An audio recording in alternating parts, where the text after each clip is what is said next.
semusanyusa okulabako tuyanzanye tuyanze obuweereza bwonna kigambo kimu bibiri bisatu n'oluvannyuma mpita omulala ku sipiidi ya kizungirizi. Neyanzanye MC mukama yeebazibwe nnyo. Erinnya nze Sekandi Elia Kitambule, nze mutandisi wa Saviour Schools Ekiboga.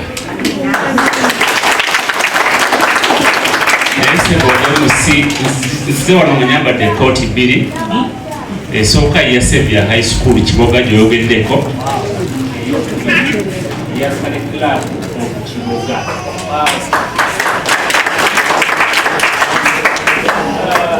Kasebo ne banyabo okusookera ddala njagala twebaze abakulu bano aba Telephone and Organization Uganda.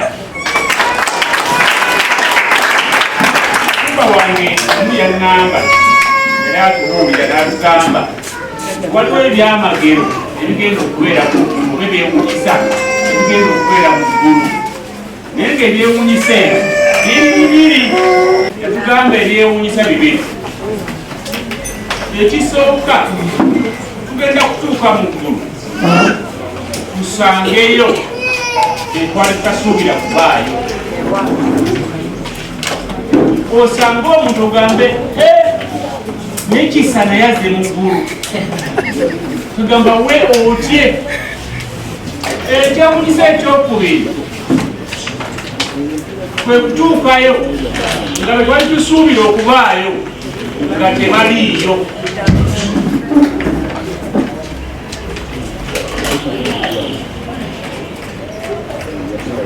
Naye lwaki ndeese ekintu kino?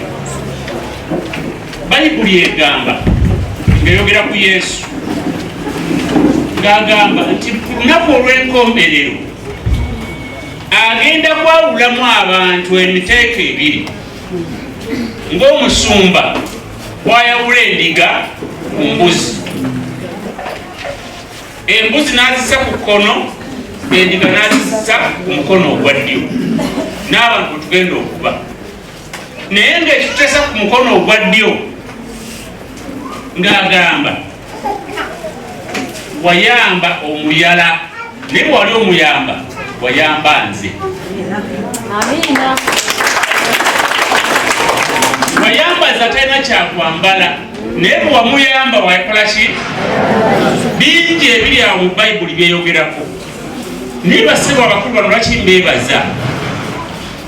Omanyi bwe mwalina eddiini ye, abamu tuli balokole, abalala Badiventi, abalala Bakatuliki, n'eddiini endala nyingi zigenda kwogerako. Naye okuba nga tuyina eddiini naye nga tetuyina buntu, kiyinza otulemesa okugenda mu ggulu. Saagala kugamba nti abatalina ddiini nga balina obuntu banaagenda mu ggulu, naye kiyinzika. Ate Abaganda bagamba nti bw'olaba akukaabirako ate gwokola ki? Okaabira ddala. Bannange mwebale, nze n'obwa Sekandi bwange nva wali ewaffe Kalemawulu, mutabani wange onayinza okuba amanyiiyo ng'oyise mu Kasanja awo, n'ogenda mu Kiwanda, n'ogenda e Bwezigoolo, kati n'otuuka e Kalemawulu. Akaalo kange tekalina kyamani wero si wano, ate akaalo kange ne ku mapu ya Uganda tekaliiko.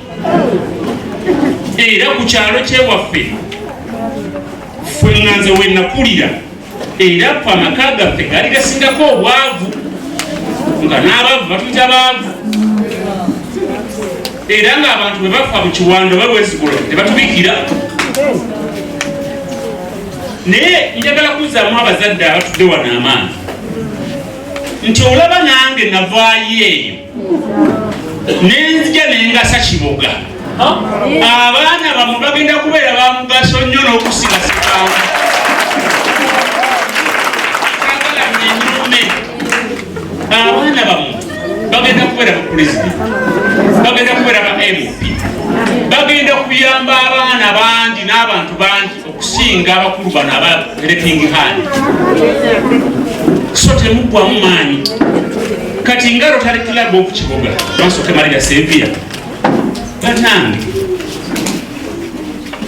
tukola wamu ne Helping Hand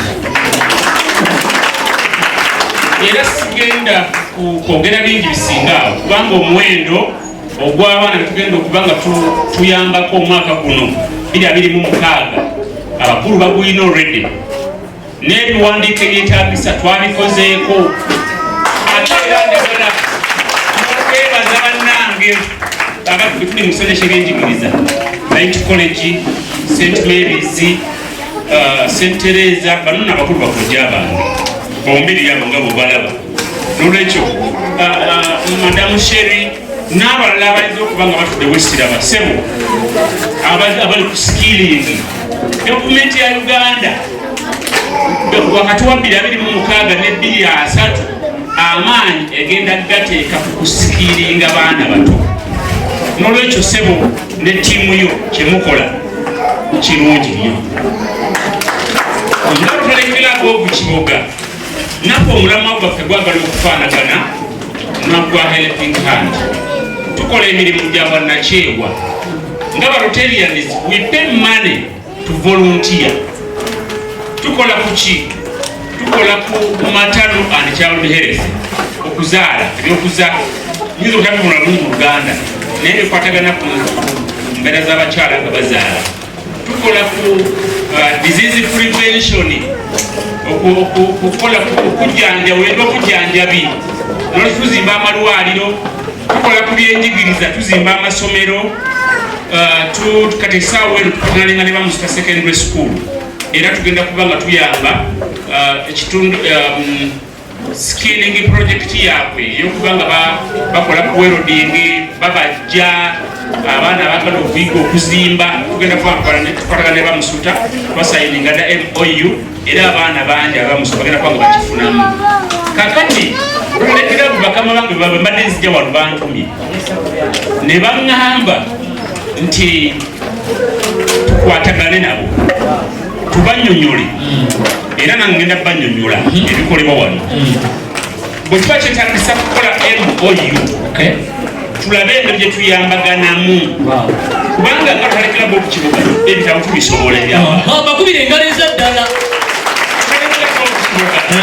tusobola okukola ebintu ebyenjawulo naye kisinziira ku nkwatagana gye tugenda okukwataganamu nammwe twagala kubeebaza olw'omulimu gwe mukola njagala kwebaza abazadde njagala kwebaza omugenyi waffe oyo mutabani wange sebo tusanyusa nnyo okulaba webale omutima ogwo omuyambi era tetukusabira ebintu byokola Mukama abyongerenga